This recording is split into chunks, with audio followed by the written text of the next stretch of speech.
sa mga nakapanood ng kanilang pagpupulong na yon, parang impeccable ang memory.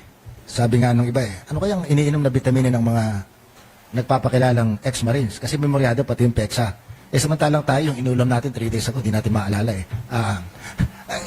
with that, hindi ba, ano sa palagay nyo, dalawang paano nating abogado, hindi ba sa testimonya na kompleto yung oras na lang hindi binanggit, yung PEXA at kung saan lugar, madaling i-debunk yun kung hindi nagsasabi ng totoo? Tama ho yun. Actually, ang pinakamahalagang tanong, and the nation will have to confront the 18 ex-marines or ex-bodyguards on this question. Nandoon ho sa affidavit, pangalan ng ilang mga senador na sangkot po sa supposedly bigayan po ng maleta. May pangalan, may address. Noong pong pagdinig, ni kahit anong pangungusap, hindi ho nababanggit. Ito pong ilang mga senador po na nakalagay sa affidavit.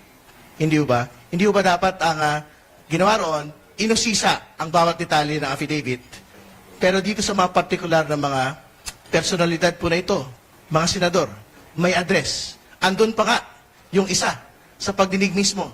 Hindi ho nakompronta yung pong mga bodyguard po na ito. So, tingin ko doon pa lamang po, dapat makapag-latag na ho ng tanong doon sa ano ba yung motibo at ano ba yung kredibilidad nito pong 18 bodyguard po na ito ni former Congressman Zaldico.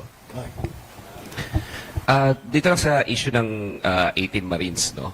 I don't even want to label them 18 Marines, 18 bodyguards. Hindi nga natin alam, di ba, kung ano ba talaga sila. Hindi ba, una, a lot of them, at least 4 of them nga, wala raw talagang track record of service sa ating sandataang lakas. Una. Pangalawa, some of them were dishonorably discharged by the armed forces of the Philippines. So doon pa lang sa kasinungalingan na lahat sila mga Marines, para bang nagsinanilbihan sa bayan, medyo iffy na tayo doon, no? Doubtful na tayo doon sa kredibilidad nila. Pangalawa, nagkabuhol-buhol na yung kwento bulat sa pool, no? Sabi nga, di ba, logistically impossible. Ang pinag-uusapan is around 800 plus billion ang sinasabi. Kahit na magsalansan alam niyo po, kung magbibilang po tayo ng 100,000 ngayon, iisa-isahin natin. Siguro naman binilang nila kada bundle ng pera.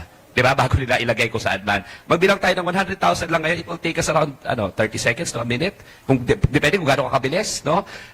Kung bibilangin mo yan, ipapack mo yan, isasalansan mo yan doon sa computation ni Senping Lacson, kahit na 24/7 tayo, 800 plus billion, 800 plus metric tons ang isang truck, ilan ba? 2 tons? No? Hindi ka matatapos hanggang 2020 kahit 24/7 ka nagtatrabaho with around 40 people Diba? So kahit tayo dito lahat magbilang hanggang mamayang hapon, no? Buti sana kung iisa-isahin natin yan kung maka 500 billion tayo. Diba? At saka saan mo ilalagay lahat yon, ilang maleta yon. So it is really mathematically, logistically impossible. Tapos naniniwala ba tayo na 800 plus billion na ganun gumagalaw in cash, no? Truck ng pera. Hindi nakita ng AMLC, wala nagsalita, hindi nakita ng intelligence units, hindi nakita ng CIA, hindi nakita ng international community. Tandaan po natin, ang cash monitor hindi lang ng Philippine government but by the international community. Natuto na po tayo noong 2001 na ginamit yung mga pera para i-fund yung mga terrorist cells. So walang nagsalita sa buong mundo na truck ng pera, billion hanggang 800 plus metric tons sa pinag-uusapan natin ng pera. It just doesn't make sense, no? Pangatlo, kung titinan natin, di ba, yung si Congressman Terry Redon, dinadawit, hindi naman siya congressman. Si Congressman Laila de Lima, kalalabas lang sa kulungan, no? Tapos hindi pa nga congressman, dinawit na raw. So paano siya na-involve sa flood control? Nakakulong ng 7 taon. Paano nangyari yon? Tapos pagkalabas, kasama na raw siya bigla. Di ba? It's a clear case of discrediting credible people kasi nangunguna sila sa kritisismo dito sa mga Duterte. Si Father Flavi, merong vow of poverty na pare na tumutulong. Talaga? Tumanggap ng pera? ICC, binawit. Talaga, yung mga ICC, yung pinakamatitigas natin na criminal investigators in the world.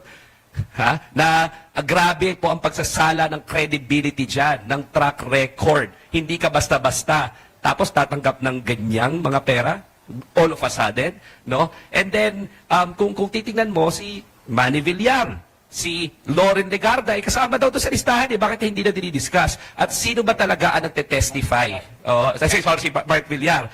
At sino ba talaga nagte-testify? Parang nagte-testify, mas kabisado pa ni Rodante Marcoleta yung testimonya ng mga ex-marines, no? O ex-bodyguards or whatever you want to call them. But what's certain is a lot of them were dishonorably discharged and have a bad track record of telling the truth, no? So, mas kabisado pa, at alam namin mga abogado yan, ni Kong Terry, na hindi pwedeng leading questions. Hindi pwedeng leading questions ang pagtatanong mo kasi it lessens the credibility. Parang tinuturuan on the spot Rehearse na nga, kino-coach pa. Saka nakakita ng rehearse na, kino-coach pa doon sa performance. Performative na nga, tinuturuan pa kung ano yung script. Kahit nga, sabi na, ilang beses naman tayo nakakita ng mga supposed congressional hearings, Senate hearing, di ba? Pwede mo magsalita yung abogado doon? Na parang siya nagte-testify? Bakit si Attorney Baligod na nagte-testify? Bakit hindi niya pa mag-get yung acts together niya? Sabi ni Attorney Baligod, baka 40 million. Baka 80 million. Teka lang, mahina ako sa math.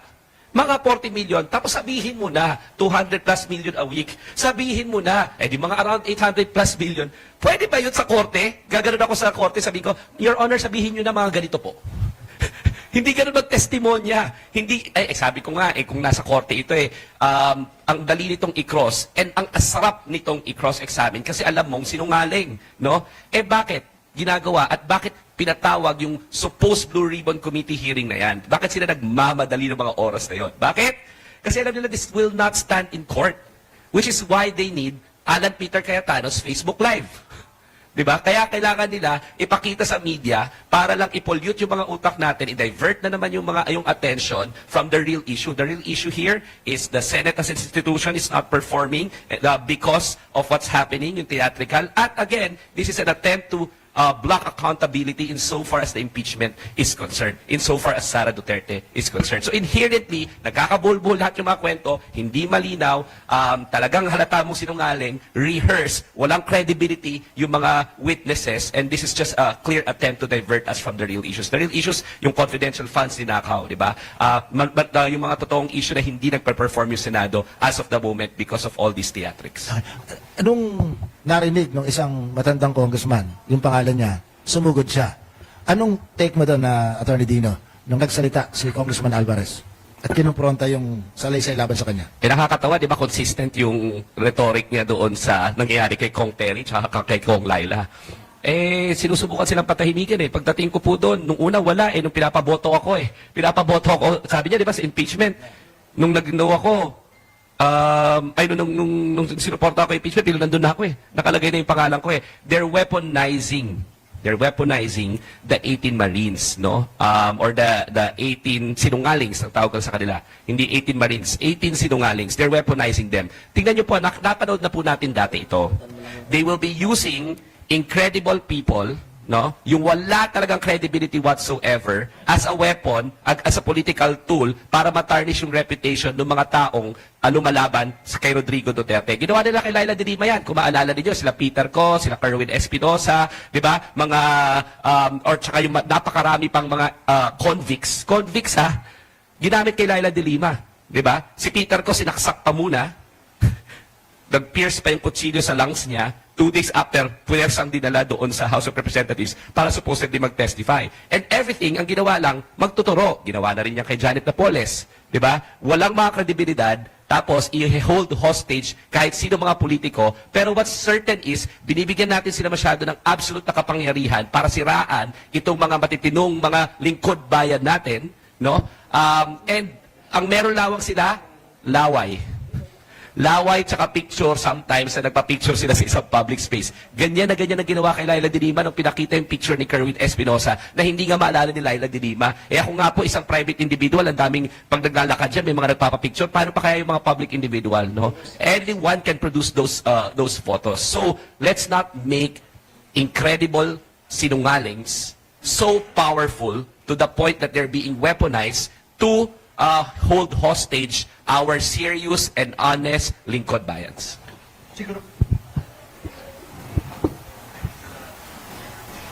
Siguro bago magtuloy, very important at this is a challenge to the 18 former bodyguards, no? Magpakita sila doon sa Monday Blue Ribbon Committee hearing ni Blue Ribbon Chair Erwin Tulfo. Ulitin po nila lahat ng mga binanggit po nila nito pong nagdaang pagpupulong. Kasi yung pong meeting sa Lunes will be made under full secretariat, will be made under oath. No, kasi ito naman po yung talagang aktual na pagpupulong. So, ibig sabihin, if they can subject themselves to congressional scrutiny under an official proceeding, like what will happen on Monday, then doon ho natin na matitest kung talaga ho bang may kredibilidad yung kanila pong sinasabi at hindi po sila nagsisinungaling. Pag hindi ho sila sumipot doon, malinaw na malinaw. Wala hong kredibilidad. Purong kasinungalingan po yung ginawa po nung pong nagdaang pagpupulong. Ako naman ang challenge ko doon sa doon sa 18 sinungalings, no. Ang problema po kasi is ginagamit po kayo. Ang question is hanggang saan po kayo gusto magpagamit kasi alam niyo po may kaso na po tayo nakasuhan na po kayo. Ilan na po dyan sa perjury niyo at pagsisinungaling ninyo at online cyber libel ninyo. Kayo po yung makakasuhan ng personal pero nagpapagamit po kayo kala Alan Peter, kala Rodante Marcoleta.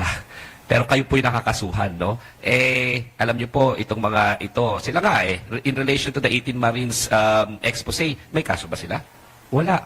Personal po kayo nakakasuhan. At dalawa po ang epekto niyan. Hindi lang po sa inyo personal, sa pamilya nyo, at sa mga salin lahi ninyo. Kasi every single time na you're not telling the whole truth, hindi naman po preclude yung possibility na some of you may have delivered some amount of money. Pero ang requirement po sa inyo sa batas, whole truth and nothing but the truth. Hindi may mga sinasama-sama kayo dyan na kung sino-sino, basta-basta lamang na walang prueba. No? So, yun nga po, ang pinapapangit ninyo, hindi lang po yung imahe ninyo, hindi lang kayo may personal liability, yung pamilya ninyo, yung salin lahi po ninyo, yung bansa ninyo ang binababoy. So, wag po sana kayo pumayag. Nag-expect ba kayo ng sa Lunes? Kung biglang lumabas si Alan Peter Cayetano and assert his position na siya yung legit na Senate President, ano mangyayari? Well, syempre, that is an internal matter that the Senate will have to resolve, no? Pero I think externally, yung pong Malacanang at yung pong Palasyo has officially recognized the leadership of Senate President pro tempore Sherwin Gatchalian. But I think that is still a matter that, of course, any senator can raise in any proceeding, whether in plenary or in committee. So we will leave it to them to resolve that po pagka nagkaroon na po ng pagpupulong sa Lunes. Kami po sa civil society naman, no, na kung matatandaan niyo, we launched Bantay Senado last Monday. Kasi nakikita po namin na itong Senado ay na-hijack ng ilang mga taong makakapangyarihan na binababoy ang ating mga institusyon. No? So sabi namin, let's remember that the Senate is the Senate of the people.